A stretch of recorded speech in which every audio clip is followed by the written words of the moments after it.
as well from Normal Karshafik, saying Egyptians are carrying the dead body of a protester through Suez. Of course, we brought you that breaking news a little while ago. Let's hit you some of the comments we're getting through on our Facebook page. So here Mohammed says, the West's concerns are about a government that comes to power in Egypt and is not allied to the West or Israel. Then there's the threat to the Suez Canal. The greatest threat is the burning light of the crescent of Islam getting brighter all over the North Africa and the Middle East. The West's days are numbered in the East. A few comments from a little earlier as well. Said Azim Sabzvari, the revolution in Egypt is long overdue now. The dictator Mubarak had made it inevitable. If the revolution succeeds, then it will be a totally new Middle East. Let's cross over to Ali Al Ahmed on the phone from Washington. A totally new Middle East. Is that... Oh, I'm just being told, shouted at in my ear, that we've lost him. So I'll instead hand you into Saeed, all right, our apologies, who we can't lose everybody. in the studio. Yeah, for some of the saying latest. right here, as big as you please. Gabby Verdier, another tweet that we got here, saying that Egypt has gone into an information lockdown and that Egyptians will send Mubarak into exile. Some other comments as well. One is people of Ismailia taking over the offices of Mubarak's party, NDP. Egyptians will steadily take over.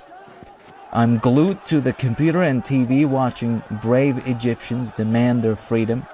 Another one that we read to you earlier on as well. Egyptians carrying the dead body of a protester through Suez after clashes with police, shouting that they have killed my brother. That, of course, one of the people who has been killed, along with another two in Cairo. That makes 3 of them killed in the protests so far.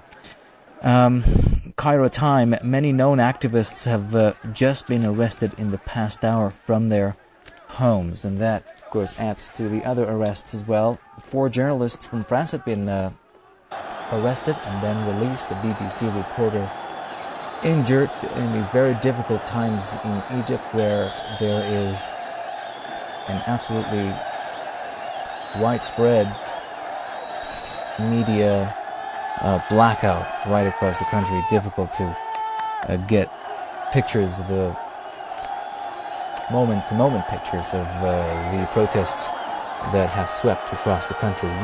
We are getting right now are images from the capital city, Cairo, but reports indicate that there are protests taking place in other cities as well. Demonstrations underway in Luxor City and Port Said, other areas in Egypt. Those protests that have been sparked in the aftermath of the Tunisian revolution. Today's massive demonstrations began after Friday prayers and have been going on until now. It should be past 5 p.m. in Cairo at this point. Still not dark, but the protesters said that they're going to stay out on the streets until the president, Hosni Mubarak, announces that he is stepping down from the post of president, a man who has been president for some 29 years. And this is a time when the country is preparing for elections that are right around the corner, but some saying that we're going to see the situation spiraling out of control and into chaos that will demand the intervention of the military that has remained mum up to this moment. Security forces taking care of security across the country, but according to some security officials, the military is now ready to intervene if and when needed. But which side the military will take, the government and the president, or the protesters, will definitely seal the deal, the fate of these protests, as it did in Tunisia's case, when the military decided that it was not going to back then President Ben Ali, and right then he had to flee the country. Now, the role of the army remains very critical in the uprising in Egypt. People, of course, as you can see, are calling on the army to join them. This after reports of a number of security forces joining the ranks of the protesters, other security forces in other cities where same protests are taking place, refusing to use rubber bullets or tear gas canisters against the protesters. But in the capital city you can see tear gas being fired around. Earlier on, though, we saw protesters at some point hurling stones at the security vans. They tipped one over, opened it up, got the guns out, and then set the van on fire. You can see thick columns of black smoke going up in air right there. Clusters of people, of protesters, have gathered in different parts of the city in protest at the government of President Hosni Mubarak.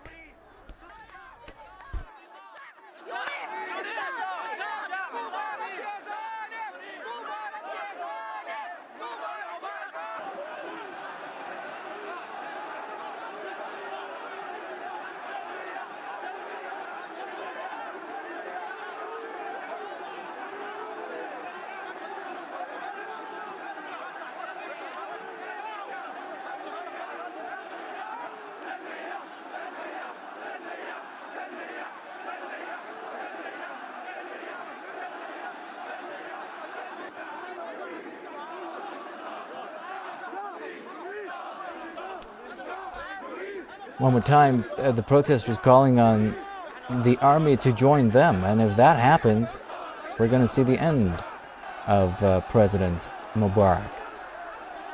That, of course, in the opinion of many analysts, some of whom we talk to here on Press TV. Let me read you one viewer SMS saying that Obama, the U.S. President Barack Obama, talked about change, and the people of Tunisia and Egypt are actually making it happen. May Allah be with them. That's a comment from Hamid from the United Kingdom.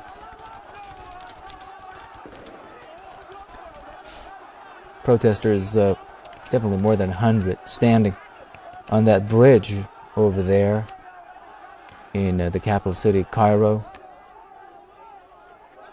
Protesters poured onto the streets in defiance of a warning, or ban, in other words, by the government on any protests, and have been out there for hours today, Friday.